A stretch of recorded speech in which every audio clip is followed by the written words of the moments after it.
Dear participants and esteemed speakers, welcome to our first webinar, Innerwellbeing series, which is called Mindfulness Across Faiths of Religions for Peace Interfaith Youth Network.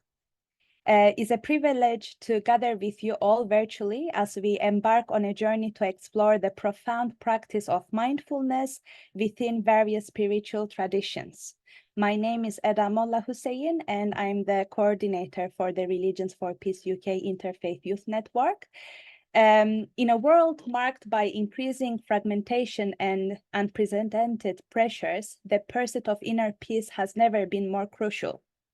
Our global landscape, once seemingly unified, now bears the weight of divergent perspectives and different ideologies, and also wars. Yet in this complexity lies an opportunity, a chance to seek common ground amidst diversity, to forge connections and to collaborate towards a shared vision of harmony. Today, we come together to delve into the essence of mindfulness as it manifests across Buddhism, Christianity, and Hinduism. We are honored to be joined by esteemed speakers who bring a wealth of knowledge and experience from their respective traditions tonight. Through their insights, we hope to uncover not only the differences of mindfulness practice, but also its profound implications for personal transformation and community well-being. As we embark on this exploration, let us approach with open minds and hearts, ready to learn from each other and to cultivate a deeper understanding of the human experience. May this webinar serve as a beacon of inspiration, guiding us towards greater compassion, empathy, and unity in our shared journey towards inner peace. Without further notes, let us commence our exploration of mindfulness across faiths with gratitude and anticipation for the wisdom that awaits us. I would like to introduce you our first speaker, Lucy Plummer. She is a member of the Soka Gakkai International and works with the Soka Gakkai International Office for United Nations Affairs on Youth Engagement, United Nations Sustainable Development Goals, and as Center Coordinator for the Center for Applied Buddhism. Lucy, floor is yours. Thank you so much, Ada. Hi, everyone. It's really lovely to be with you this evening. Thank you so much for being here, taking time out of your day, so that we can all learn together. And thank you, Ada and Religions for Peace UK Youth Initiative for initiating this wonderful series of dialogues that we'll have on this important topic. So 15 minutes is quite a long time, so I hope that I don't put anyone to sleep. I'll do my best to share what I really wanted to share. And yeah, thank you for this opportunity. So I just wanted to start maybe by giving a bit of an introduction to Soka Gakkai International, or SGI, as I'll just say for short going forward.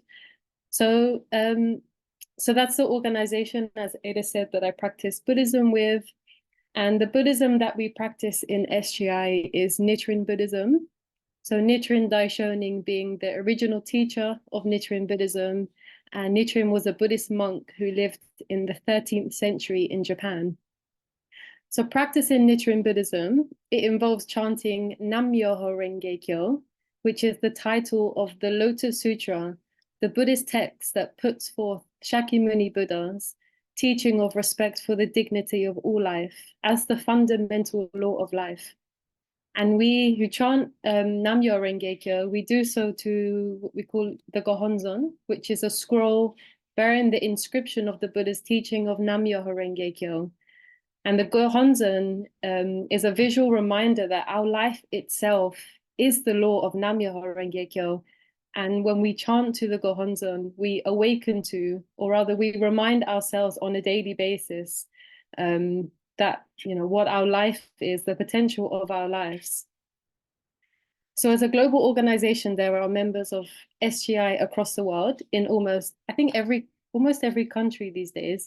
And we have our headquarters in Japan, which, as I said, the birthplace of Nichiren Daishonin in the 13th century, and of the Soke Gakkai, which was founded on 18th of November 1930. So moving on, this evening's discussion, as we know, is all about how we can use the universal concepts of inner peace and mindfulness as tools to respond to the various challenges we are confronted with, both on a personal level, as well as members of a global society. And as you know, we're all very aware, these problems are numerous. They include the ongoing wars and conflicts, the pollution of the natural world through modern day living, environmental destruction, climate change, inequalities, isolation, the mental health crisis, and the list goes on. But peace is something I believe that all human beings desire. Of course, you know, not just Buddhists or indeed people of faith only, but I believe peace or harmonious coexistence with others is something that every human ultimately seeks. And indeed, non-human life seeks as well. So animals and nature have their own way of, you know, striving to live in harmony. Yet despite humanity's longing for peace, it has not been achieved. And for SGI members, establishing a peaceful world for all is our fundamental concern, and taking action to achieve this is a very key part of our Buddhist practice. And we refer to this as practice for self and others. So before I discuss the first of tonight's two concepts of inner peace and mindfulness, I just wanted to provide a bit of context, you know, in terms of Nichiren Buddhism and SGI and how we might, which will form the basis of how we approach these two concepts. And I really wanted to start by sharing two definitions of peace that SGI President Daisaku Ikeda, who's our Buddhist mentor in the SGI, so he's put through numerous quotes on peace. You know, he was a peace builder and a peace activist throughout his life. And on the subject of peace, President Ikeda has said, I quote, "Peace is not simply a matter of living a quiet, detached, or carefree life. Peace exists in action, courageously, non-violently fighting against the injustice that makes people suffer. It is only in such action that we find peace." End quote. And another quote that I really like to share with you. "Peace is not simply the absence of war. It is a state in which people come together in mutual trust and live with joy, energy, and hope." End quote. So from these definitions, I think we can get a real sense of SGI's perspective on peace, you know, that it's a very dynamic process. It's a process of constant engagement with the world around us, centered around challenging injustices that deny life of its inherent dignity. And it is a process where people are able to, together, cultivate a state of mutual joy and hope. And the second point of context I would like to make is that Buddhism is based on the teaching of interconnectedness. That is the view that all life exists in a web of connections. And the quality of the connections and relationships we experience with the lives around us are really essential for our own well-being, as well as our collective well-being. Another prevailing way of thinking of our modern time, that we exist separately from each other, that nature and humans are separate, totally goes against the fundamental teachings of Buddhist interconnectedness and the teachings of other religious and faith traditions that hold similar views of the world. To possess the belief that we are separate from the world and to act based on this belief by cutting ourselves off from connections and relationships that ultimately sustain us is the cause of great suffering. On the other hand, to cultivate the awareness that our lives are intimately linked with all life provides a nourishing foundation for our lives and in turn the lives around us. And this nourishing foundation enables us to bring our full potential as human beings to bloom in its unique way. So with that context, I would like to, now directly speak to the topic of tonight's discussion. And that's how the concepts of inner peace and mindfulness can help us navigate the challenges confronting us, both on an individual and collective level. So as I've said, SGI members, we draw our understanding of inner peace and mindfulness from Buddhist teachings. For example, the teaching of interconnectedness, which I've just discussed briefly, as also from the example set to us by our Buddhist teacher Nichiren Daishonin in the way that he lived his life based on Buddhism. So firstly, the Buddhist view on interconnectedness, as I said, is key. It enables us to develop our awareness of how we each are an integral part of the world we live in. We are integral parts of the relationships that we are in, our families, our workplaces, our communities, our societies, our countries, the world, and in fact, the entire universe. Our Buddhist practice enables us to cultivate our awareness of this prime teaching of interconnectedness. And through our chanting of Nam-myoho Renge Kyo, we are able to elevate the inner dimension of our lives by winning over our weaknesses and inner negativity. These parts of ourselves we call our lesser self, and bring forth our strengths by tapping into what we call our greater self, or the life state of Buddhahood, which we believe is integral and inherent in all life. And just to mention about, lesser self. So this, in Buddhism, what emerges from the lesser self is what is called the three poisons in Buddhism, namely greed, anger, and foolishness. So when our lives are dominated by the three poisons of greed, anger, and foolishness, we experience problems and suffering. And on a collective level, the three poisons are the things that cause a huge amount of problems in the world, if not everything, can all stem from the manifestation of greed, anger, and foolishness in the nature of humanity. And if we think about the issue of climate change, for example, it's surely the dominance of human greed, anger, and foolishness that has got us into the situation that we are in. So in the SGI, we believe that the antidote to these three poisons, which are all inherent in the lives of all human beings.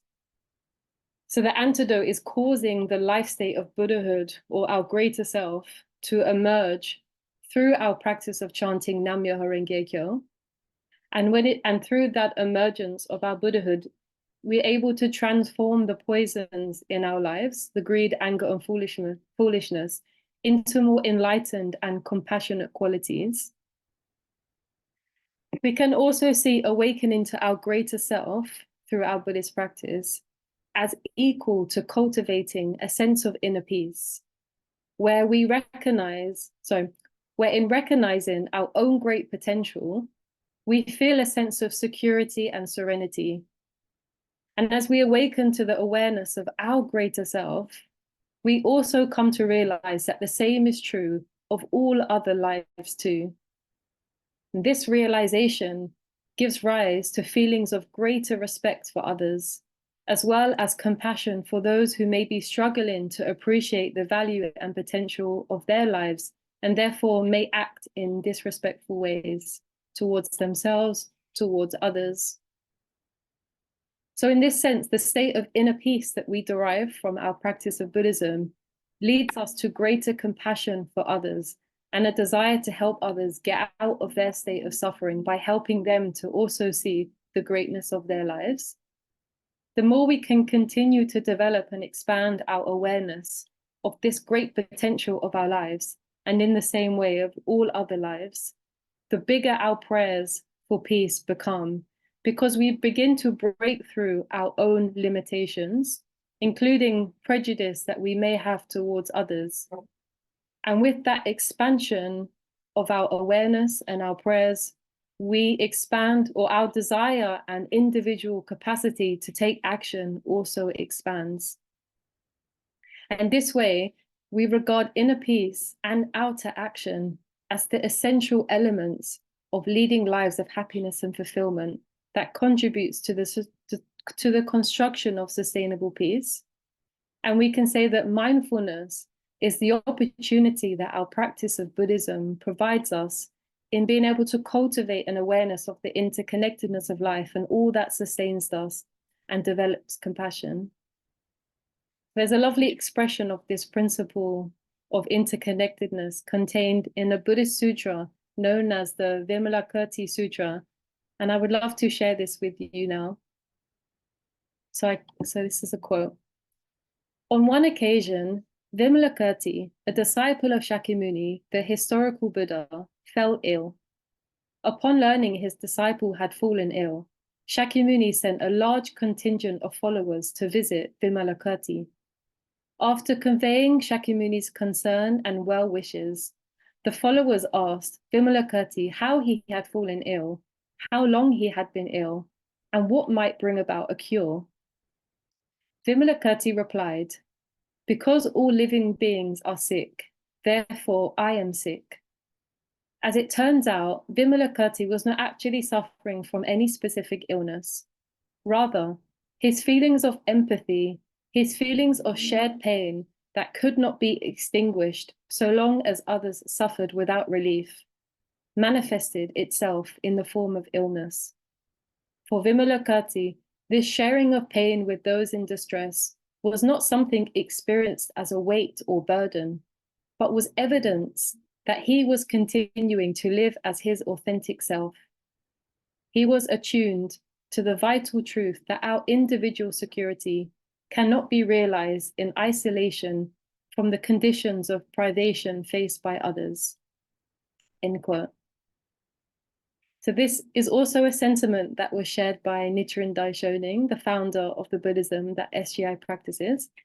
And in one of the major writings on the establishment of world peace, Nichiren wrote the following, I quote, "If you care anything about your personal security, you should first of all pray for order and tranquility throughout the 4 quarters of the land, should you not?" End quote. Once again, we can see how the Buddhist view of interconnectedness motivates practitioners of Buddhism to see beyond their own personal suffering and to connect with the suffering of others, and in doing so, develop compassion as a motivating force with which to take into the world around us for the sake of peace. I'm going to stop there and hope that we can talk more in the discussions later on. Thank you so much. Thank you so much, Lucy, for your insight and sharings. I'm not going to comment at all. I'm going to save it for the discussion as well. Now I would like to continue with our next speaker, Chris Whittington. He is the founder of the School of Contemplative Life, a charity dedicated to fostering inner peace and global harmony through meditation. He conducts retreats in the UK and acquired his meditation practice at Prinknash Abbey and the Dalai Lama's monastery. Chris, floor is yours. Thank you, Ida, and thank you again very much for the invitation to be here, to be with Lucy and Roshan and all of you, to think about something of such great importance, not just for each of us, but as Lucy was saying, for the world. In the Christian tradition, we might say very simply that meditation trains the mind, and that mindfulness, or open, peaceful awareness, is an outcome of meditation. Christians also understand meditation as a way of prayer, which means that it's seen as being supremely about relationship. As most of us will have heard, and hopefully a good number of us will have experienced, practicing meditation offers all sorts of wonderful, life-changing, personal benefits. But a key part of what I want to say this evening is how these personal benefits open into desperately needed interpersonal benefits. How establishing peace in ourselves brings peace into the world. a wonderful, very important Christian teacher of the 4th century, Evagrius, talks about how universal, altruistic love is the child of inner peace. So, what does meditation look like in the Christian tradition? Well, and this was reinforced for me really nicely listening to Lucy, it looks very much like meditation in all the great traditions of the world, which isn't really surprising because meditation is a universal practice. It doesn't belong to anyone, and it's for everyone. The simple practice I want to mention this evening, one of the most ancient meditation practices in the Christian tradition, a little bit like the tradition Lucy was opening up for us, simply involves focusing our whole attention on silently, interiorly, reciting a word, often called a prayer word, in unison with the flow of the breath, and bringing our whole attention to this. When we notice we become distracted by a thought or a feeling or some other sensation, we simply return our attention to saying our word and following our breath. So it's incredibly simple, and for that reason, egalitarian. And you might ask, how can something so simple help us to learn a new relationship with our life, characterized by greater peace, compassion, and freedom? Well, I think stories are often the best way to say anything about anything. So I'd like to share a few short stories. Firstly, in 2019, I was asked to speak at an annual school head teachers conference about meditation and how it can help us to live and lead more compassionately. I quickly discovered that meditation was completely new to most people there. As it turned out, the conference took place just a week before the first COVID-19 national lockdown, and everyone was really worried about the impact of the virus. So I tried to make our time together as straightforward and practical as possible. I began by writing "problem" in large black letters on a flip chart and asked for a volunteer to come and stand just a few inches in front of it. When I asked what she could see, she replied, "problem." Then I asked if she could take a good step back and tell us what she could see. And this time she said, "problem," and a little bit of the room. Each time she stepped back, she could see more of the room. She could still see the problem, of course. It was there in big black letters. It wasn't going away. Life has a habit of happening and it needs to be faced. But with each step back, her field of vision was opening, and her relationship to the problem was changing. With each step, she was encountering the problem in an expanded, more spacious context. And during our periods of meditation practice, we see what arises within us and how quickly we rush over to grab hold of it with our attention. 1 minute our attention is focused on saying our prayer word and following our breath. The next minute our attention has rushed off like a badly trained but very strong puppy to chew on whatever it wants to chew on, whatever appears in front of it. We react at lightning speed. We start chatting to ourselves about it, watching a film in our head and telling ourselves stories, often stories that are very difficult, that trigger all sorts of unhelpful emotions. When we are meditating, we can see ourselves doing this. We can see what's going on and we can press pause by bringing our attention back to our practice. each time we do this, we're learning to see awareness and step back, to take a little bit more control and to come into a new relationship with whatever happens to be arising within us, flowing through us. By this simple means, we come into a more spacious and peaceful relationship with life. We're cultivating mindfulness, a wonderful quality of awareness. We discover a space of opportunity in which we have more freedom to decide how we want to relate to all that life is offering us or throwing at us. Well, how might this affect our relationships with each other? A little while ago, a school teacher going through one of our 4-week meditation foundation trainings shared how the simple practice was helping her to handle a tendency to be quite outspoken and quite confrontational. And she said, I was in a meeting the other day, and a colleague, who's also a friend, said something I really disagreed with. I felt very angry. After the meeting, we were alone for a few minutes in the staff room together, and I was still boiling inside. I wanted to tell her exactly what I thought, but I didn't.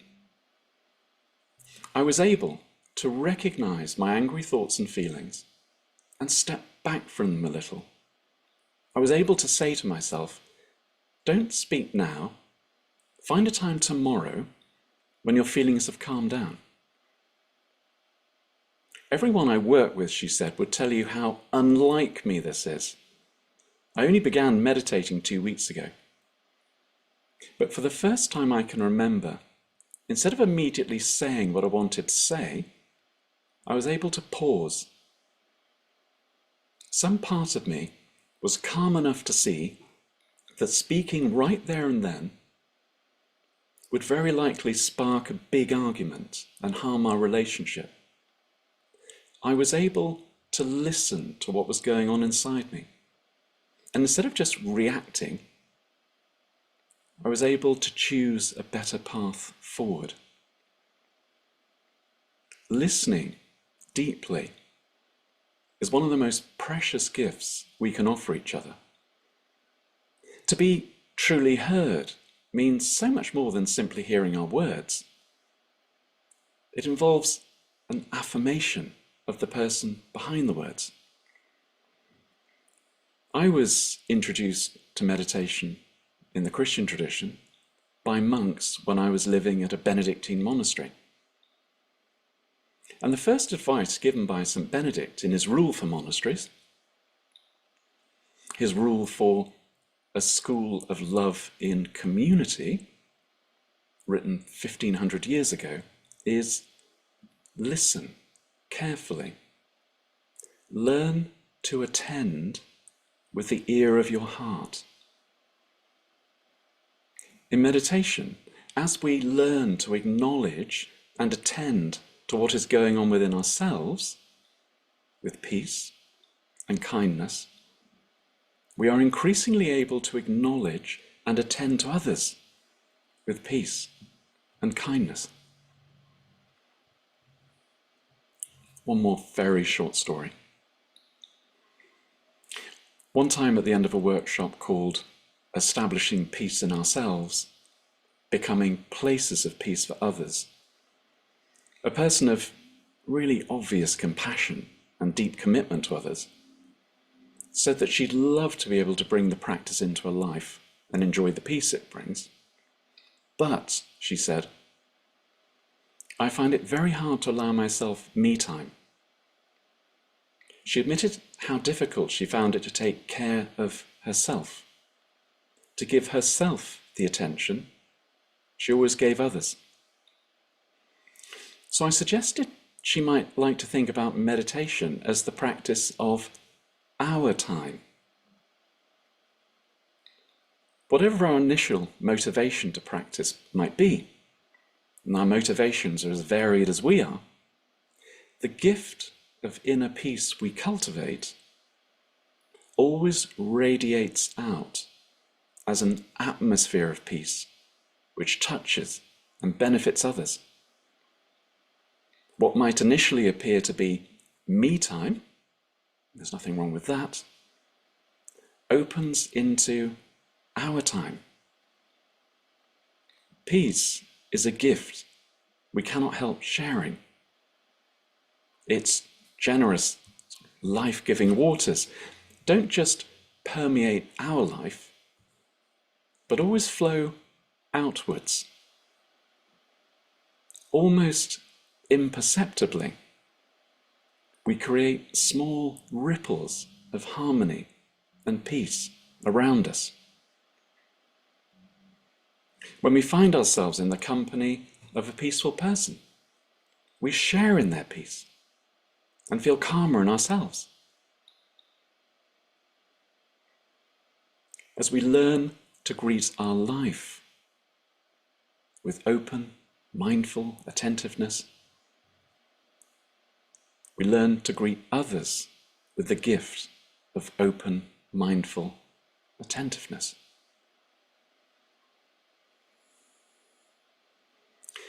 The bearers of this peace are most often completely unaware that they've become windows of light for others. If we are peaceful, taught the Orthodox monk, Elder Thaddeus, we influence ourselves and radiate peace all around us, in our family, the whole country, everywhere. We create harmony, divine harmony, peace, and quiet spread everywhere. Another way of putting that is that interior peace gives birth to exterior peace. If we are peaceful, we become places of peace for others and the world. And I think this is perhaps one of the most important things we can do. Everyone around us, our families, communities, where we work, where we live, our whole society will benefit from this peace. Meditation is a simple way of establishing peace that everyone can engage in. That's quite enough from me right now. Thank you so much, Chris. As you mentioned, greater peace in our lives, greater peace in the world, isn't it?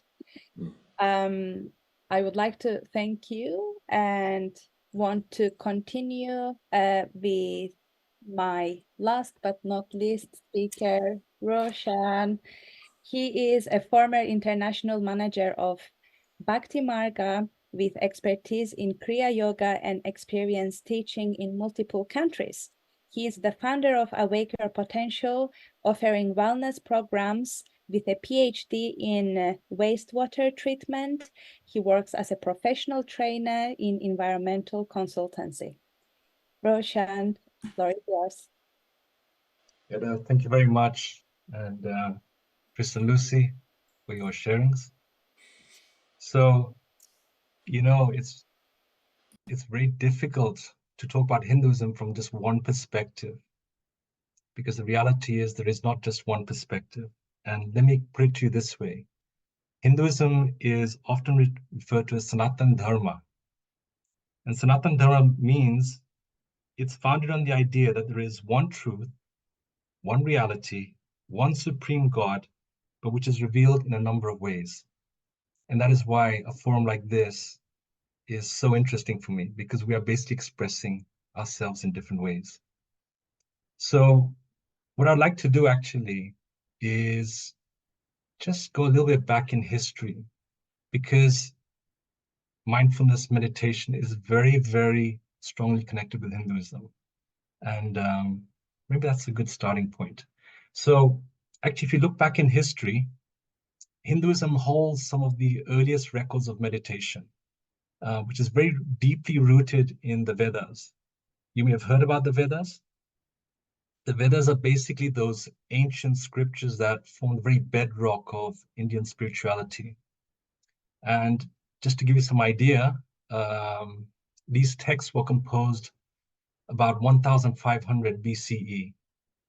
And they discuss many things. They discuss rituals, they discuss doctrines, but they also start to hint at the very practice of meditation as a method for spiritual connectivity and enlightenment. So I make this point at the very beginning because if you look at mindfulness today, in today's society, and a lot of the speakers before me have, Lucy and Chris have talked a lot about the benefits of how it can help us in day-to-day life. And this is the whole point. It has to be very practical. But if you take mindfulness in general society today, it's very much geared towards emotional management. It's geared towards stress reduction and focusing the mind. And these are really important things. You just have to look at the way the world is moving today. But originally and still in India today, it has a much, much more profound spiritual role to play. So if you kind of move on from the Vedas and sort of move on to the Upanishads, which are the sort of later part of the Vedas, and these are now written somewhere around 800 to 500 BCE, they start to expand on these concepts. And they introduce us to what is called dhyana. And dhyana basically means meditation. So it's described as this very profound art of focusing the mind and recognizing the interconnectedness of all life, rather like what Lucy was saying before, that nothing is separate. And this idea of self-awareness and consciousness, and it starts talking about the cultivation of very deep introspection and understanding of the self. So the self in Hinduism is also called the Atman, and it denotes our true essence, which is the soul of a person. It's what transcends the ego or the individual personality. And these texts then go on further, and they start to talk about how meditation can now be linked with the idea of what we call moksha. Moksha is another important principle in Hinduism, which is liberation. It's liberation from the very cycle of birth and death. In some aspects of Hindu philosophy, this is a core aim. Kind of developing this topic now as the scriptures start to unfold, and as you see, there's no one single scripture in Hinduism. There are many, because the approach is so different.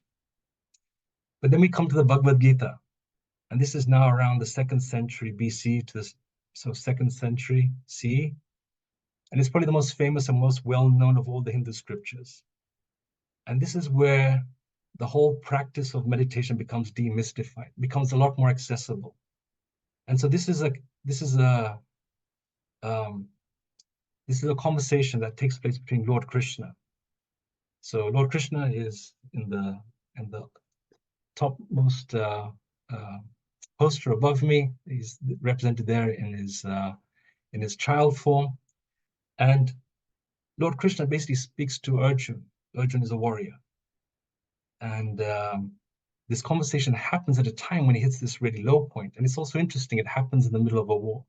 Anyway, what unfolds in this is these different paths to spiritual realization. And it's not just one.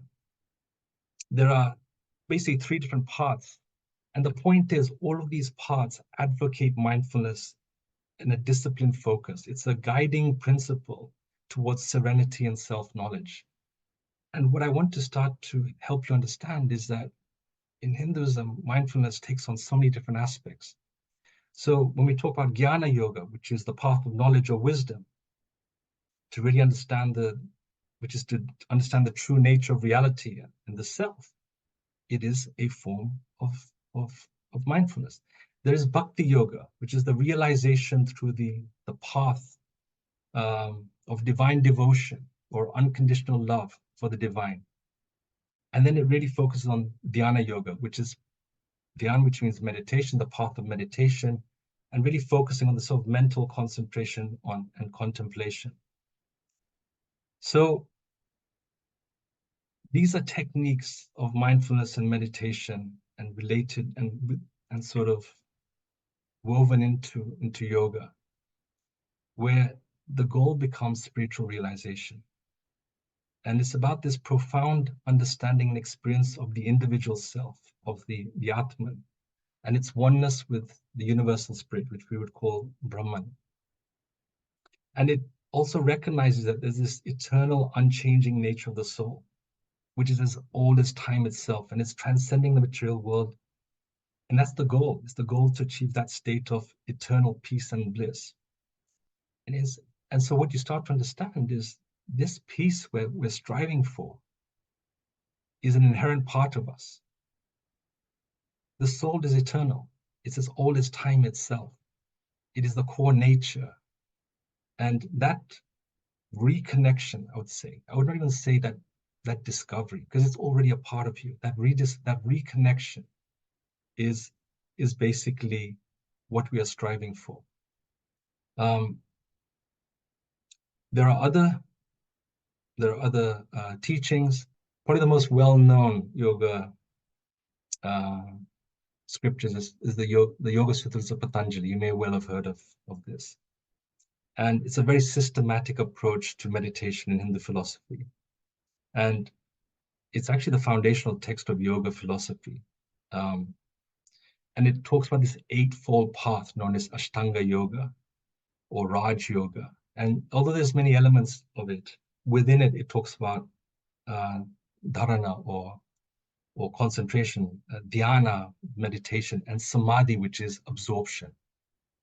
So what you start to understand is that these scriptures go into a lot of detail as a process. And it's a process not just for how we want to interact with the outside world in terms of bringing us to a place of peace and tranquility and this equilibrium, or this state of de-stressing, but it actually goes to something much, much deeper, which is about the essence of who we are. And that deepening engagement with the inner self is that transformative union between the individual self, the soul, and the universal essence. And it's a process. It's a process. And here's the amazing thing. No one is different. We are all wired up completely the same way. We are completely hardwired exactly the same way. What we're talking about is, how do you access those mechanisms? How do you access and use that hardware? It's a bit like a computer. We're all the same as computers. But what software you run basically allows you to utilize those faculties in different ways. And these are the practices. These are the practices. But here's something else that's really interesting. Because if you look at a typical Hindu, yes, they may meditate, but they're more likely to be performing things like rituals, like puja. So puja is where we venerate the divine.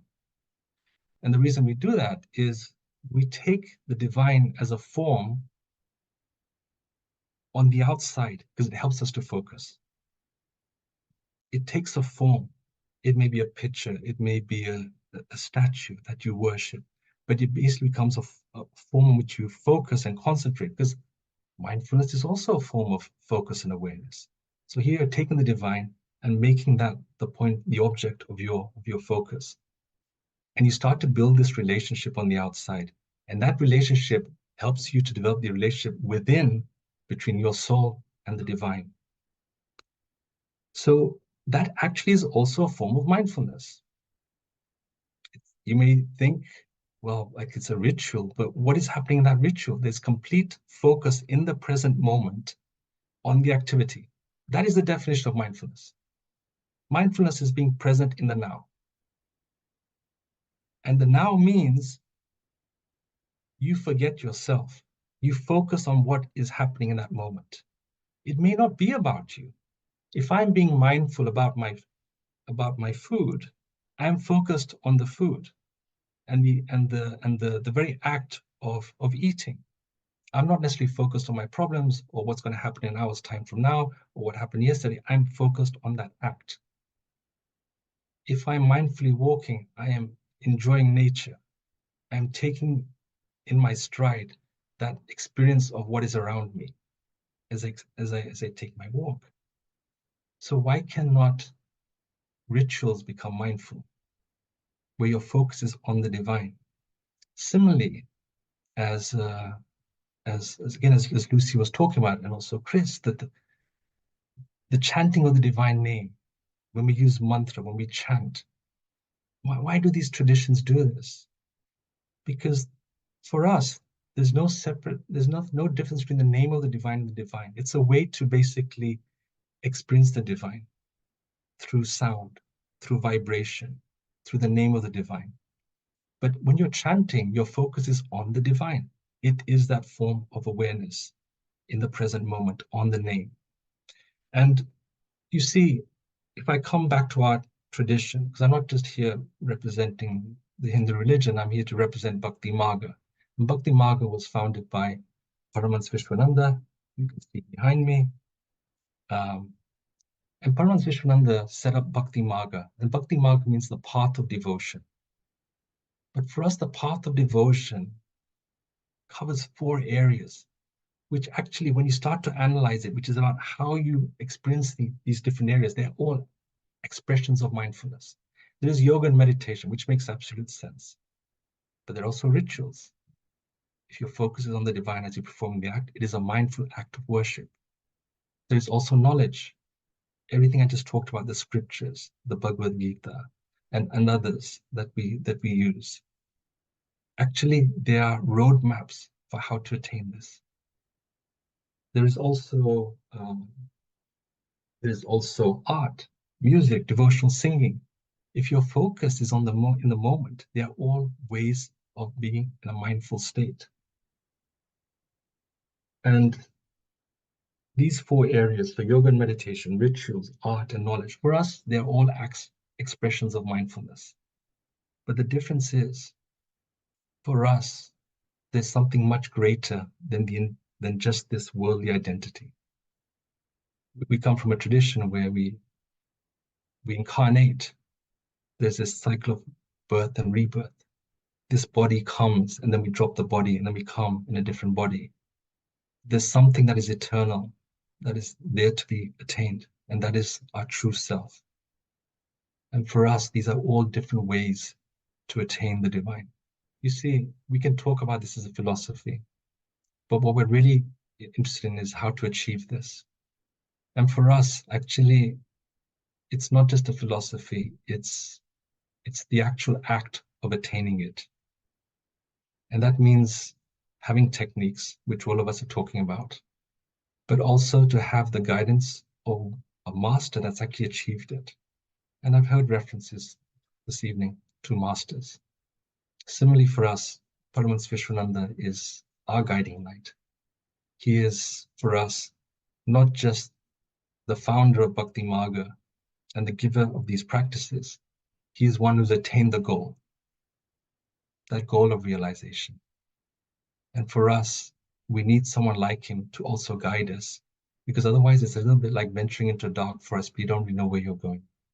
And so before the session finishes, I will also post a couple of links, because you can meet him at the end of June, 29th and 30th of June. He's actually coming to the UK. It's going to be a festival. And also we do a practice called Atma Kriya Yoga that comes from the Kriya Yoga tradition. Maybe I can share more of that in the group discussion at the end. But it is basically the yogic practice of constant awareness of the divine in all the actions you're performing, which is that act of mindfulness through meditation, through breathing, through chanting, through asana, through healing, through a variety of modalities. But the goal for us is to realize our true self. And this is what mindfulness means to us, to be mindful of the divine in everything we're doing. Thank you so much, Roshan. It was amazing to find out more about the techniques and all the experiences you shared with us.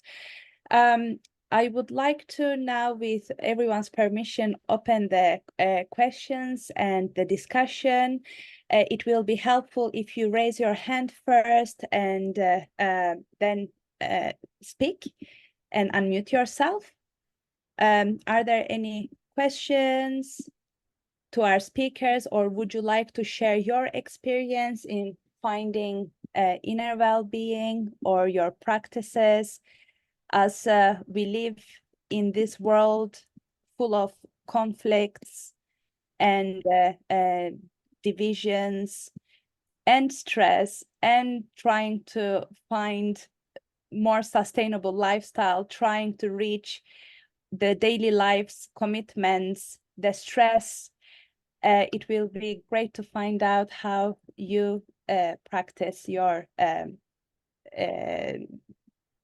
religious practices, as well as how you find inner peace. You know, this is really important. When we are in a forum like this, the first thing is you have to be at peace with yourself. If we are talking about peace on a global scale, how can you have peace with others if you're not even at peace with yourself? And this actually starts first with self-acceptance. You know, we believe that God made no mistakes in the way that He has created you. So accept yourself for how you are, not to compare yourself with others in what you think you're lacking. Because to suggest that would also imply there's a mistake in what the Creator has done. So the first thing is self-love and acceptance. And it is very difficult to talk about outward peace if we're not at peace with ourselves first. The second thing is, look, we are all sparks of the divine. We're all fragments of the divine. So even for us, when we look for divinity, we are looking ultimately to see that in others. And that also means to have unconditional love. Because for us, actually, the peace is not the goal. The peace is there to quieten the mind. But once the mind is quiet, it is to cultivate and grow in unconditional love. And for us, the state of the soul is this unconditional love. And what is the essence of a human being in this planet is this soul that is this love. And the world needs love more than anything else right now. Because that is the acceptance. That is where the judgment will stop. That is where the need to help other people will come from. Because as long as we keep judging each other, how can there be love? And, you know, again, when we talk about peace and love, they are actually interconnected. And I tell you one thing, actually, there's a whole branch of meditation called Bhakti Yoga, which is devotional. But it is very easy to focus on something when you love. When you love something truly, you will not let go. And it's also a way to be mindful and attentive in your meditation. Thank you, Roshan. And Lucy? Thank you. I'm going to be talking more, but I thought I'd take the opportunity to just share maybe a practical example of how I've been able to apply like my practice in the work that I do. So as Ada mentioned right at the beginning, part of my job is to work with the SGI Office for UN Affairs. So we work within the UN space, and my theme is to focus on youth engagement. So I come from a background of youth work, so really developing, empowering youth to be, to have their own good welfare, but also contribute as change makers into society. Is also a very big part of what I do. So for the past 3 years, I've mostly been working in like the UN Climate Convention, attending the COP conferences, and working with youth, doing different events, but also really connecting with youth and really creating this global network of friendships with youth all around the world who are just doing such amazing things to create a better world. So in terms of, how I use my practice, because it can be, very difficult to, be constantly surrounded by, all the conversations around climate change and how we're headed into this, abyss, and there's no hope. It's kind of what you hear at these conferences, and to be around all of that all the time is, can be quite distressing. However, what I get from my practice is the belief that all people possess great potential.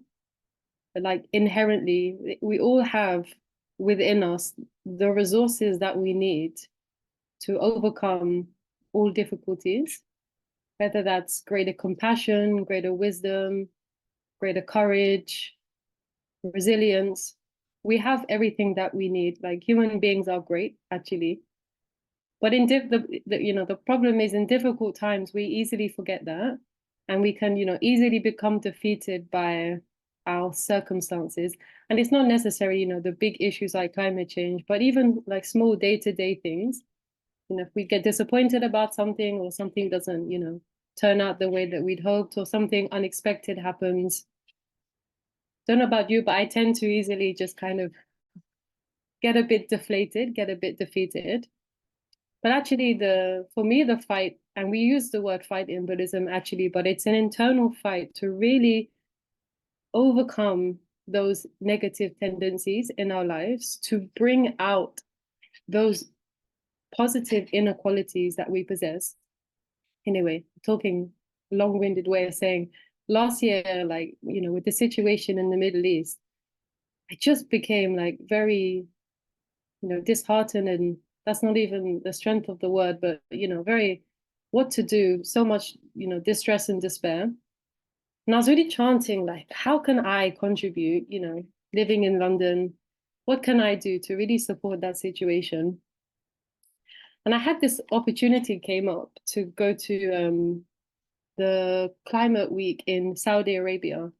So, country in the Middle East. I had the opportunity to go there for work. I was really chanting, like, this is, how can I make this really significant? And, at the conference, I met many, many young people from across, the Middle Eastern region who are engaged in climate action and environmentalism.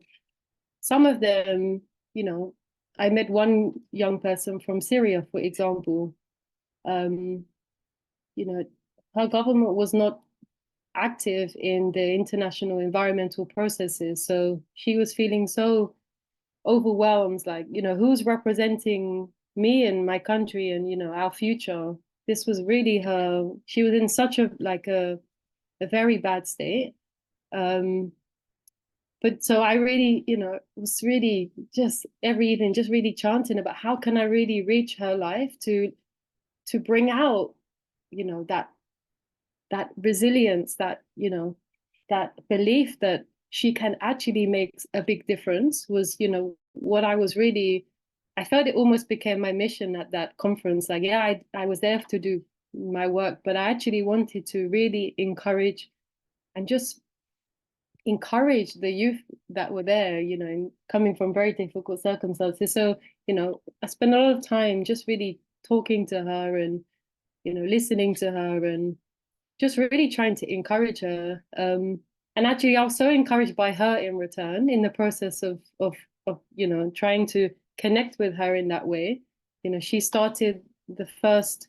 brought the very first local conference of youth to Syria. So it's this whole network of youth conferences that happen across the world before the climate change conference. But she organized the first youth conference in Syria, and mobilized all of these amazing youth in Syria to take action on the environment. And I was still thinking, what else can I do to make sure that she feels really encouraged and that her life matters and she can make a difference, even if there's one person committed to to standing up for justice, then it's enough. So I had a book with me. It's called Choosing Hope. And it's written by, my mentor that I mentioned, Daisaku Ikeda. And it's a collection of short essays that, you know, are on the subject of hope. And the first one really speaks about, you know, if there is no hope, then we have to create hope from within ourselves. And I gifted her this book, and I said, you know, I really admire what you're doing, and, you know, please have confidence that what you're doing is making a difference. And, you know, these circumstances are challenging, but your life matters, and it matters that you keep going. And yeah, anyway, we met again at COP28 in Dubai, and she managed to get there, and again was quite, you know, a bit defeated, but I could see that she had this like flame of hope that had like almost lit up inside her. And, you know, we kept our discussions going about the importance of us, you know, showing up and being part of these processes, and really believing that what we're doing, however small, makes a difference. And, you know, she's been messaging me like, you know, weekly ever since then, like sharing little quotes from this book, and, you know, saying, oh, I love this bit, like this bit, you know, it's made me want to keep going. So anyway, this is a long way of saying that I really feel, you know, a big part of my job in, you know, youth engagement in UN, yes, it's, you know, some technical things, working on policy, but it's actually to be there to really encourage young people, to instill in them the confidence and the belief that their life matters and what they are doing really matters, even if it's not valued in our society in the way that it should be, but that they should keep going anyway, because, you know, we can be the protagonists of change. And as long as we keep showing up and are not defeated ourselves, then I feel that that is the way that we can, you know, create change. And I see it all the time. Yeah, I think I'll stop there, otherwise I take up so much time. I agree very much with you, Lucy. You actually answered also Chris's question. He asked if any of us had dealt with young people, how to show them how they can find the inner peace, so that they meet the spiritual meaning, not the reductive practices. He said, I would like to also ask if Roshan, you or Chris, if you'd like to answer this question, if you had any experience with youth. Yes. Yeah. Yes, Chris, please go ahead. Yes. I've had experience of introducing meditation to young people in schools. And as Chris says, so that they meet the spiritual meaning, not just the reductive practices. Yes, that. As Roshan was emphasizing earlier, and this is true, of course, for Buddhism as well as Christianity and Hinduism, that meditation's never separated from ethics. It's never separate from ethics. So while there are really good forms of meditation available as a personal, therapeutic, beneficial practice, and it's hugely powerful. It's very powerful. In all the great traditions, it's never separated from relationship, from community, from ethics. So yes, introducing it to young people and getting them gently, because usually it's involving the vast majority of young people wouldn't claim to have any particular faith, and those that do have a variety, but get them to appreciate in their own experience that sooner or later meditation opens you, turns you to that which is, which comes before all our words, all our metaphors, all our doctrines, all that we routinely argue over and fall out over. The other thing that's really quite remarkable, I found with meditation with young people, although you see this, and I'm sure others of you have seen it, in staff teams, in communities, is that becoming still, becoming silent, entering silence together, equalizes everything and builds community. It's a very, very intimate thing to do. One thing that we're working on at the moment, well, we were meant to be going to Palestine. We were invited by Palestinian Christians in the occupied West Bank to begin a 3-year meditation and peace project, which would be ecumenical. So for our Muslim and Jewish and secular brothers and sisters, everybody involved in it together as a way of community, a way of peace.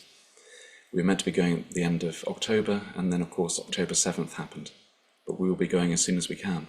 Here, we're developing a year pilot to introduce meditation into a number of schools, working with the University of Derby to get some very good data on this.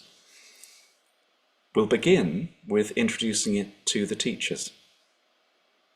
And I was sat down with a group of fantastic, very experienced educationists the other day who said, this would be amazing for young people. I said, yes, it will be. And very often when teachers go through the program or through a program, very quickly they say, how can we share this with young people? But the reality is, and this comes right back to the idea that as we establish peace in ourselves, we create an atmosphere, an environment of greater peace. By and large, children don't harm themselves. The adults have a lot to do with that. And so while it is tremendously important for young people, and we're working on that, in terms of schools, the first phase will be for teachers and adults to help create and generate the right environment, a more compassionate and more peaceful environment, and then the young people. But separately, it's been a real joy in my life to be involved in introducing meditation into schools and working with young people who often take to the practice very much faster than adults. I'm sure others have experienced that much more easily. Thank you, Chris. Any other questions or comments? Hi, can I say something, if that's okay? Yes, please. Hi, my name is Ishnadas, and I'm from Bhakti Marga, UK. I actually wanted to, when Lucy mentioned about the practice of Nam Myoho Renge Kyo, I wanted to share an experience with that. I was very young back in India, and it was my grandma, actually, as someone I called grandma. She was very close to me, and she was practicing, I believe, the Gonzon Nam Myoho Renge Kyo practice, very early stages of my life, about 10, I would say, and she introduced me to that. Why? To send positive vibrations to the world. I didn't know what I was doing back then. I was just sitting with her, alongside her. She would chant continuously, Nam Myoho Renge Kyo, Nam Myoho Renge Kyo, Nam. And I just liked the fact that she's chanting, and I liked the sound of it. I liked the way she did it, and I engaged with that. And what it did was really, truly helped me. And now that I'm listening more to Lucy and the theory behind it, it really, truly resonates with me. And it's now also the part of the practice with my Guru Paramahamsa Swami Vishwanatha has given, is chanting of the divine names. And as is in the Christian tradition as well, in more with the Orthodox with Christe Kerilision, I believe. It's that resonation of the vibration in these chants, which can uplift the whole humanity whilst you're sitting. I'm in Bishop's Stortford, whilst I'm here, or wherever we all are. And it's that collective love which generates, or even individual, which can truly transform yourself, as Roshan was saying. First initial step is to transform yourself, to bring in that inner peace. And then once you have that vessel of peace, and once you're a vessel of that light, you automatically transform wherever you are, wherever you go. But I really appreciate, Lucy, that you brought back that memory back to me of Nam Myoho Renge Kyo. And really appreciate everyone. It was really nice to listen to you all. Thank you. Thank you very much for sharing your experience, Ishna. There are some questions in the chat. I don't know, Chris, Roshan, and Lucy, you can see. Amal is asking about, actually to each of you, if there is a space within your separate traditions for people of different faith and none to observe mindfulness as a community together. Yes, sure. Sure. And I actually come back to this point that Chris was making, because these are universal techniques. Whether your focus is on the divine, whether focus is on yourself, they are adaptable. And it's so nice what Chris was saying about the youth, you know, because the youth, especially at this time, they're being challenged in so many different ways. The world is changing at an alarming rate that we have never ever seen before. Just think for a moment what it's like to be growing up at this time, you know, with all the pressures you have, the peer pressure, social media pressure, and then the world is changing at an alarming rate. And so actually the youth can really benefit from these practices. It will help them as they go through adulthood. And it is really strengthening the roots for what is quite a turbulent world right now. And as Chris said, whatever you discover inside of yourself, and it is a process of self-discovery ultimately, you will bring to the outside, and it will create transformation, whether it's through the chanting, like Ishnadas just said. We do these practices not just for ourselves, but also for the good of others. And this is where the principle of selfless action becomes so important. We are here to also serve others through our mindfulness, and to do it in a selfless way. And that's without expectation. And that, again, comes back to this idea of unconditional love. Because whether you like it or not, we only have one planet. There's nowhere else to go. And for us, actually, the planet is the Divine Mother. And she holds us. And it is also our duty to respect the planet.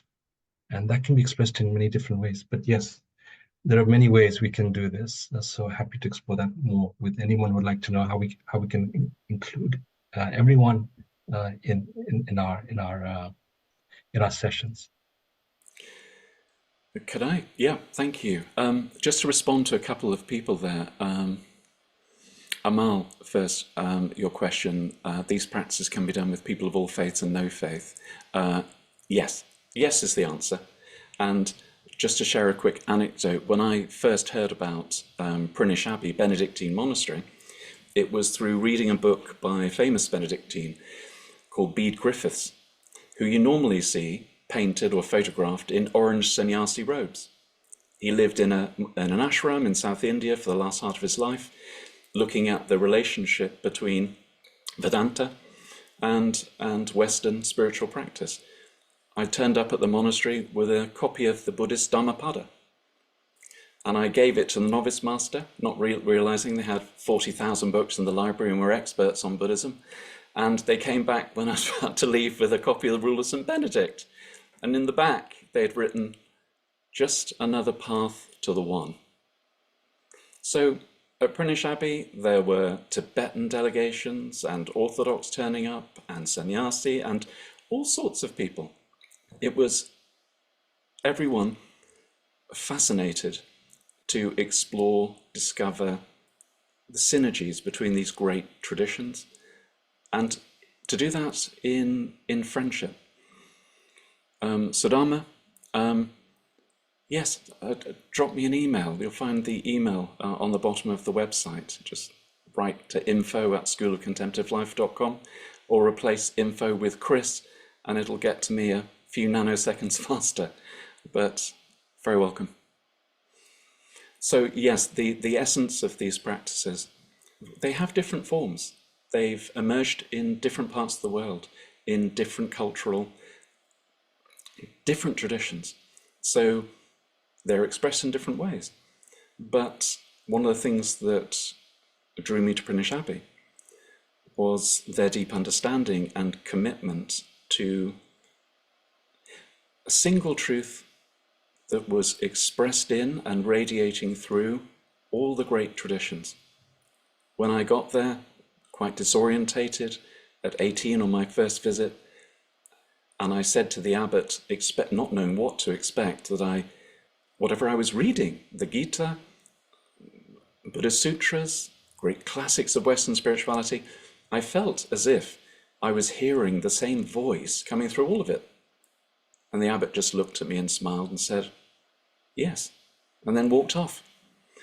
So it's so important to find these opportunities to come together and to speak and to find opportunities for friendship. But it's also desperately important to find opportunities for people of different traditions to come together and practice. Just want to say, great to hear your experience, Ishna. Thank you for sharing that. And also, hi, Amal. It's great to see you here. We've worked together previously. So I'd like to, just respond to Amal, your question very quickly. So the main activity actually for, activities, SGI activities for peace, it's all centered around what we call the discussion meeting. And this is a monthly meeting that happens, in a member's home, where, local members around, so we practice together with people that we live with in the same community. That's how our organization is structured. So we don't have like temples. We have a few centers in the UK, but, they're just kind of buildings where we can go and do various activities. The main focus of our organization is really within the community and really, creating those connections and strengthening the social fabric of society, I would say, through bringing people in our communities to come and talk and discuss different topics. So the discussion meeting is something that happens every month. It's always on our calendar. It's the one thing that we look forward to. And it's a place where anyone is welcome. Like, we would not ask anyone to chant Namyo Renge-kyo who doesn't feel comfortable with doing so, but anybody is welcome to, come to a discussion meeting. And just, we set a topic for the discussion meeting. It could be, anything that we want to talk about, how to, create more harmonious families, how to deal with a problem at work. And then we really come together and share our experiences. And, that is kind of the model for, world peace that we have in SGI. It's about really, it starts in the community with those around us. And, this is, as I said, a place where I brought many friends of mine, not because I want them to practice Buddhism, but because, I want them to feel really part of something and have dialogues. Young people these days, it's becoming more and more difficult, for those social interactions to happen. So I think this is, a space where anyone can come and just feel a connection to human beings. Thank you, Lucy. Any other comments or questions? We are also approaching towards the end of the given time. I shared already my email. If you'd like to further connect, or if you'd like to share your questions and talk deeper later on, please use my email. I will connect you with my speakers. I have a comment to make, if that's okay. Please. Hi. First of all, thank you to Lucy, Chris, and Roshan for really inspiring and sharing their stories this evening as well. What I wanted to share was I work in the health and safety and well-being arena a lot as well. And I think one of the things we all have to be brave about with our faiths is actually taking our faith to work as well, because as you know, there's so many, the topic of well-being is so big in a lot of workplaces because of COVID, because of aggressive leadership, the pressure that they have because of the financial situation in the world as well. And I feel, and I've just been at a health and safety event today as well, there really a lot of well-being techniques that companies are putting in are based on very high level technical aspects. And I think we all need to be brave enough to really introduce these ancient wisdom techniques that are rooted where they really can have a grounding as well. I started introducing them at events that I go to, but I think I feel that people are more open than we think they are about talking about sharing the techniques that we use, and then learning the skill of how to talk about our faith, because I see people looking for it a lot as well. So it's really about how do we bring these ancient wisdom techniques into especially big topics of well-being at work, because right now not many of the well-being techniques in the workplace are very grounded at all. So I just wanted to add that, because I think it's something we're all being called to do this. Thank you so much for sharing this, Ratna. It's really important point that you brought in. Many of the places, even places that we visit, we find it hard to find meditation places or, worshiping places, unfortunately. It should be open. It shouldn't be in private. It's nicer also when you are sharing it. But if you want privacy, there should be some availability too. Unfortunately, it's being said that it's there available, but when you actually look for it, it's hard to find.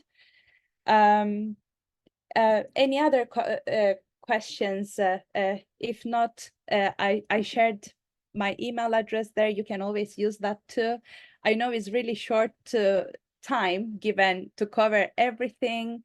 But if you have any questions, I can take last 2 questions, I believe, before closing, or comments to our speakers. I'd just like to say thank you so much to all 3 of you, Lucy, Chris and Roshan. That was really a fantastic gathering, and everything you had to say. I really wish that we could share that in the schools with our youngsters, and start, give them that great foundation of any one of those, all that you 3 speakers had to share there. It really was fantastic. Thank you. Just a quick question to you. How often are you planning to host these kind of events? Because I felt personally it really helped me, and we'd love to know if it's a regular thing. So thank you very much for asking this question, Ishna. I was actually sharing all the details right now. So this is going to be a series of well-being sessions. We started with Mindfulness Across Faiths, but we are going to try to cover different topics. We have planned 5 in total sessions. Well, together with this, there is 4 remaining. Please follow us. Please drop me an email, or please consider checking also our social media accounts to kind of get updated about upcoming event. We don't have the date of it yet, but there is going to be series basically. So, and they will continue running following months. Thank you so much to my speakers. You made this first session very remarkable for us. As we draw to close this session, I'm filled with a profound sense of gratitude and inspiration. Our exploration tonight has overreached boundaries, I believe, bridged differences, and illuminated the universal essence of inner peace. I extend my heartfelt thanks to our distinguished speakers, Lucy Plummer, Chris Whittington and Roshan, for generously sharing their wisdom and insights. Your contributions have enriched our understanding and deepened our appreciation for the transformative power of mindfulness within diverse spiritual traditions, as well as the participants. Thank you so much, each of you, for your comments and your questions and sharing your experiences. Thank you for your active engagement and thoughtful contributions. Your presence has made this webinar a vibrant tapestry of perspectives and experiences, reflecting the beauty of our collective journey toward enlightenment. I would like to conclude this session with saying that may the lessons learned and connections forged inspire us to carry forward the spirit of mindfulness in our daily lives. Let us embody compassion, cultivate presence, and nurture inner peace, not only for ourselves, but for the benefit of all beings. With this, I would like to conclude this session until we meet again for our next sessions on inner well-being. May you walk in peace, embodying the timeless wisdom of mindfulness across faiths. And thank you so much for spending your time with us until the end of this webinar. We appreciate you